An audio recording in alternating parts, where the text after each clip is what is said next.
Hvis din e-mailkonto er en Gmail-konto, kan der opleves problemer med at modtage e-mails fra vores LMS-system.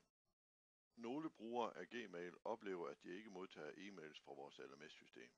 Gmail sorterer automatisk de afsendte e-mails som spam, uønsket mail eller granting. Da Google ikke har noget sted at henvende sig herom, kan problemet ikke løses uden Gmail-brugerens aktive medvirken. I denne videosekvens fortæller vi, hvordan problemet omgås. Log dig ind på din Gmail-konto. Vælg Åbn flere.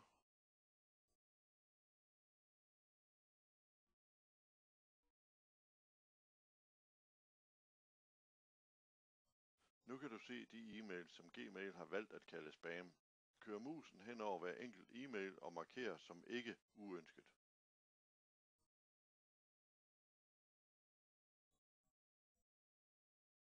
Gå nu til din indbakke, hvor dine e-mails nu er placeret. Har du først markeret som ikke spam, vil fremtidige e-mails fra kursus@eku.dk i almindelighed ikke længere blive betragtet som spam. Hjælp os til at gøre Google opmærksom på, at vi hverken spammer eller masseudsender e-mails. Følg med her. Før cursoren op over en e-mail fra e-learning kompetence kursus@eku.dk. Klik på Føj til kontaktpersoner. Nu er kursus@eku.dk tilføjet dine kontaktpersoner, og du vil i fremtiden være sikker på at modtage e-mails fra kursus@eku.dk. Hvis tilstrækkeligt mange tilføjer kursus@eku.dk til sine kontaktpersoner, skulle Gmail på et tidspunkt finde ud af, at kursus@eku.dk ikke udsender spam.